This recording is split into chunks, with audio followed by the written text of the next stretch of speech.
Hello aspirants, I am आभास माथुर। अपन पढ़ रहे हैं करंट अफेयर्स, वो भी बहुत डिटेल में, एकदम यूपीएससी पॉइंट ऑफ व्यू से, प्रीलिम्स ओरिएंटेड, कि कैसे हम अपना सवाल सही करें, कैसे एमसीक्यू में अपन राइट आंसर पर टिक करें। इस हिसाब से अपन पढ़ रहे हैं। अभी तक अपने 8 पार्ट्स हो गए हैं, आज है अपना 9th पार्ट इस करंट अफेयर सीरीज का। आप देखना ये सीरीज बहुत ज्यादा इंपॉर्टेंट होने वाली है यूपीएससी पॉइंट ऑफ व्यू से। चलिए शुरू करते हैं आज के कुछ टॉपिक्स। आज का पहला टॉपिक है coalition for environmentally sustainable AI, CESAI। देखो ये एआई से रिलेटेड है, तो एआई तो अभी न्यूज में बहुत चल ही रहा है और ये रिसेंटली ही बना है कोalition। इसका टारगेट है कि एआई एनवायरमेंटली सस्टेनेबल रहे। एआई कैसी रहे? एनवायरमेंटली सस्टेनेबल रहे। अब एआई क्या है? एआई ये कंप्यूटर ही है, तो उसमें पावर बहुत चाहिए, तो बहुत ज्यादा पावर लगती है, एक तो उसे भी कंट्रोल में रखना है। Coalition for Environmentally Sustainable AI is a global initiative launched to promote sustainable AI development and minimizes environmental impacts, particularly energy consumption and carbon emission.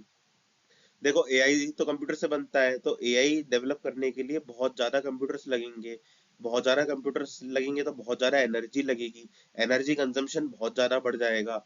Energy upon thermal power से ही लेंगे तो उसमें कार्बन एमिशन भी बहुत ज्यादा होगा। तो जैसे जैसे एआई डेवलप होगा वैसे वैसे एनर्जी की डिमांड बढ़ती जाएगी। एनर्जी की डिमांड बढ़ती जाएगी तो कार्बन एमिशंस भी बढ़ते जाएंगे। तो ये इनिशिएटिव इसलिए लॉन्च करा गया है कि सस्टेनेबल आर्टिफिशियल इंटेलिजेंस का डेवलपमेंट होए, जिससे मिनिमम एनवायरनमेंट पे इम्पैक्ट पड़े, एनर्जी कंजम्पशन कम हो सके, एनर्जी जो यूज हो रही है वो ग्रीन एनर्जी यूज होए। इन सब चीजों से रिलेटेड है coalition for environmentally sustainable AI, जिसे सीईएसआई भी कहते हैं। It aims to ramp up global momentum to place artificial intelligence on a more environmentally sustainable path.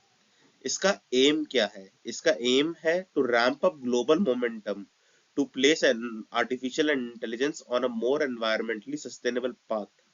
इसका देखो एम सीधा सीधा यही है कि आर्टिफिशियल इंटेलिजेंस को एनवायरमेंटली सस्टेनेबल पाथ पे ले जाना है। जैसा नाम है वैसा ही इसका एम है। देखो इनिशिएट तो इसे फ्रांस ने करा था in collaboration with United Nations Environment Programme और इंटरनेशनल टेलीकम्युनिकेशन यूनियन। अब पूछेंगे इसे इनिशिएट किसने करा था? सीईएसआई को इनिशिएट करा था फ्रांस ने। किसके साथ मिलके? यूनाइटेड नेशंस एनवायरनमेंट प्रोग्राम और इंटरनेशनल टेलीकम्युनिकेशन यूनियन। इंडिया इसका फाउंडिंग पार्टनर है, इस कोलिशन का फाउंडिंग पार्टनर है, फाउंडिंग मेंबर है इंडिया। अब देखिए सवाल कहाँ कहाँ से बन सकते हैं इसके ऊपर, कि CESAI coalition for environmentally sustainable AI किस लिए है, क्या एम है इसका, एआई से क्या प्रॉब्लम्स हो सकती है एनवायरनमेंट को, ये सारे सवाल बन सकते हैं। ये इनिशिएट कौन सी कंट्री ने करा है, कोलैबोरेशन में कौन से दो ऑर्गेनाइजेशन है, इंडिया इसका मेंबर है क्या है, ये सारे सवाल बन सकते हैं इससे। ठीक है, सीएसएआई इनिशिएट करा है फ्रांस ने कोलैबोरेशन में यूनेप और आईटीयू के साथ। इंडिया इसका फाउंडिंग मेंबर है। इसका एम है आर्टिफिशियल इंटेलिजेंस को एनवायरमेंटली सस्टेनेबल पाथ पे लेकर चलना। आर्टिफिशियल इंटेलिजेंस की डेवलपमेंट में बहुत ज्यादा एनर्जी की रिक्वायरमेंट्स होती है जो कार्बन एमिशन को लीड करती है, तो हमें उसे एनवायरमेंट इम्पैक्ट मिनिमाइज करना है, यही इसका ऑब्जेक्टिव है और एम है। ऑब्जेक्टिव्स क्या हैं सीएसएआई के? Reduce AI carbon footprint, AI का कार्बन फुटप्रिंट को रिड्यूस करना है। प्रमोट ग्रीन एआई प्रैक्टिसेस करना। Global AI sustainability standards, AI for climate action. ये इसके चार ऑब्जेक्टिव हैं। मेंस में अगर क्वेश्चन आ जाए सीईएसएआई से रिलेटेड तो आपको ये ऑब्जेक्टिव्स लिख कर आने हैं। प्रीलिम्स में तो आप ये रीड कर लो, अगर कहीं स्टेटमेंट फॉर्म में आएगा तो आपको टिक कर देना है आराम से, कोई कंफ्यूजन नहीं रखना। शॉर्ट नोट्स में बनाते जाना इसके बारे में। देखो ये है great green wall project, GGW। Great green wall project क्या है? देखो अफ्रीका है, अफ्रीका में सहारा डेजर्ट है। सहारा डेजर्ट ना फैल रहा है वक्त के साथ, मतलब एक्सपैंड हो रहा है सहारा डेजर्ट। सहारा डेजर्ट अब सवाना वाले रीजन में भी जा रहा है, फॉरेस्ट वाले अफ्रीका वाले रीजन में भी जा रहा है। तो इससे सब लोग बहुत डर गए कि सहारा डेजर्ट तो फैलते जा रहा है। तो इन्होंने सोचा कि सहारा डेजर्ट को फैलने से कैसे रोका जाए। तो सोचा कि ये सहारा डेजर्ट है, ये सवाना अफ्रीका है, यानी ग्रासलैंड वाला अफ्रीका है, फिर फॉरेस्ट वगैरह शुरू होते हैं। तो सहारा डेजर्ट की जो बाउंड्री है, बॉर्डर है, बाउंड्री है सहारा डेजर्ट की, वहां पे अपन काफी सारे पेड़ लगा देते हैं जिससे सहारा डेजर्ट फैले नहीं, एक्सपैंड नहीं हुए। तो उस पेड़ लगाने को ही ग्रेट ग्रीन वॉल प्रोजेक्ट कहा गया है। 8,000 किलोमीटर में पेड़ लगाए जाएंगे। ये अफ्रीका कॉन्टिनेंट है, अफ्रीका कॉन्टिनेंट में ईस्ट टू वेस्ट पूरा पे पेड़ लगाए जाएंगे। ठीक है, पूरे सहारा डेजर्ट की बाउंड्री पे पेड़ लगाए जाएंगे। तो पेड़ों की एक वॉल बना दी जाएगी, उसे ही ग्रेट ग्रीन वॉल कहा गया है।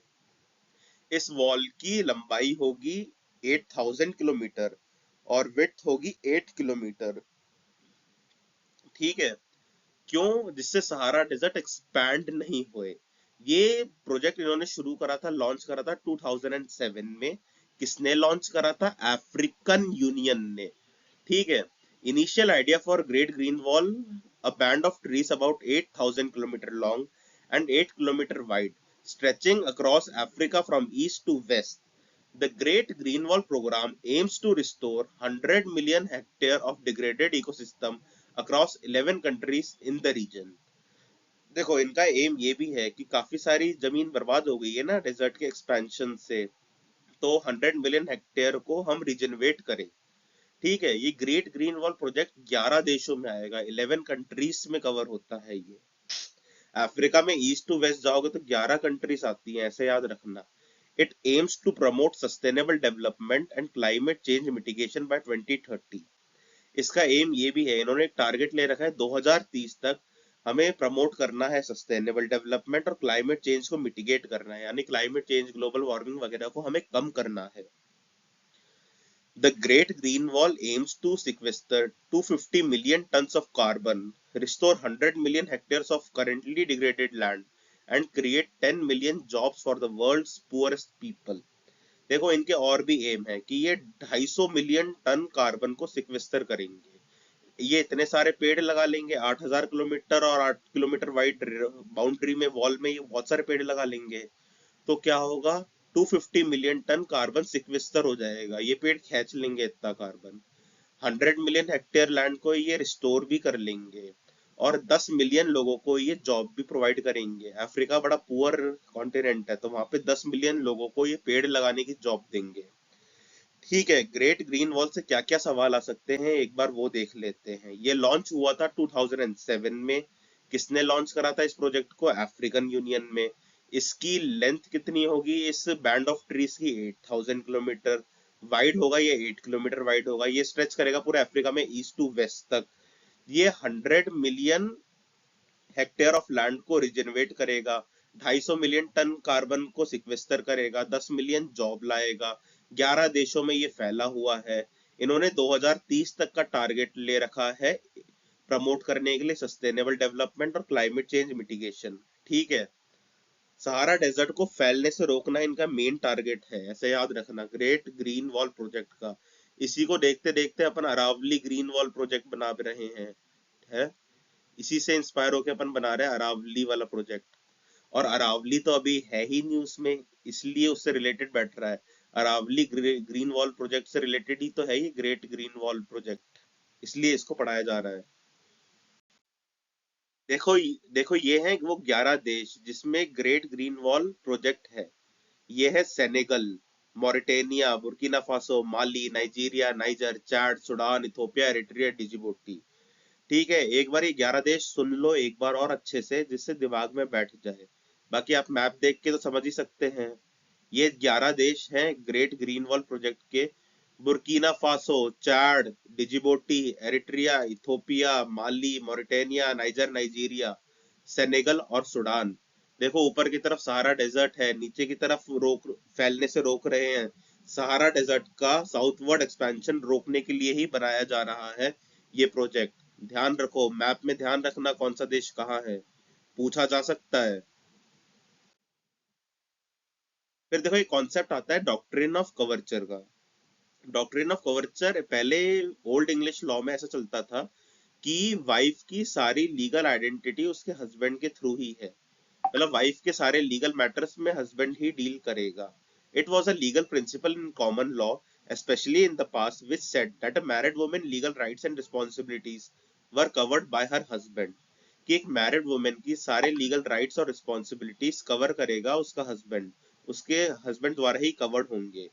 This meant that once a woman got married, her legal identity was considered to be merged with her husband. पहले ऐसा माना जाता था, मतलब पहले के टाइम में, आज से 200-250 साल पहले, कि वुमेन की शादी के बाद जो भी लीगल आइडेंटिटी है, लीगल राइट्स है, वो सब कवर करेगा उसका husband. This meant that once a woman got married, her legal identity was considered to be merged with her husband. ठीक है। ये न्यूज में क्यों है? क्योंकि मैरिटल रेप की एक एक्सेप्शन इससे लिंक करी गई है। जो सेक्शन 375 है आईपीसी का, या सेक्शन 63 है बीएनएस 2023 का, उसके तहत मैरिटल रेप की एक एक्सेप्शन होती है। तो मैरिटल रेप की एक्सेप्शन इससे भी लिंक करी गई है, डॉक्ट्रिन ऑफ कवर्चर से। Doctrine of coverture, it was a legal principle in common law, especially in the past, which said that a married woman legal rights and responsibilities were covered by her husband. Doctrine of coverture कहता था कि married women की legal rights और responsibilities covered होती हैं उसके husband के द्वारा। This meant that once a woman got married, her legal identity was considered to be merged with her husband. ऐसा माना जाता था कि एक बार महिला की शादी हो गई तो उसकी लीगल आइडेंटिटी को उसकी हस्बैंड की लीगल आइडेंटिटी से ही मर्ज कर दिया जाएगा, ऐसा समझा जाएगा। तो जो मैरिटल रेप की एक्सेप्शन है ना, वो इस डॉक्ट्रिन ऑफ कवर्चर से लिंक करी गई थी, इसलिए ये न्यूज में है और अपन पढ़ रहे हैं। मैरिटल रेप की एक्सेप्शन मिलती है exception 2 to section 375 of IPC 1860 और सेक्शन 63 ऑफ भारतीय नागरिक संहिता बीएनएस 2023। ठीक है। मैरिटल रेप की एक्सेप्शन है बीएनएस सेक्शन 63 में और आईपीसी सेक्शन 375 में। याद रखना ये बात है। डॉक्ट्रिन ऑफ कवर्चर क्या है? फिंटरनेट, देखो फिंटरनेट होता है फाइनेंस प्लस इंटरनेट। आप इंटरनेट की मदद से फाइनेंशियल एक्टिविटीज कर रहे हैं, वही है फिंटरनेट। इंटरनेट के थ्रू आप कुछ फाइनेंस कर रहे हैं, वही है फिंटरनेट। कुछ टाइम पहले बड़ा न्यूज में था फिंटरनेट टर्म, वही है finance plus internet. It refers to using the internet and digital technologies to provide financial services. It envisions interconnected financial ecosystems like the internet, empowering individuals and businesses by placing them at the center of their financial activities. It enables seamless transfer of any financial asset, any amount, anytime, anywhere using any device. जैसे आजकल modern days में financial connectivity हो रही है ना internet के through, उसी के बारे में बताया गया है। It also reduces barriers between financial services, simplify clearing messages chains and eliminating system frictions. भाई इम्प्रूव करें अपन टेक्नोलॉजीज को, जिससे फाइनेंस और स्मूथ हो जाए, स्ट्रीमलाइन हो जाए, एरर फ्री हो जाए।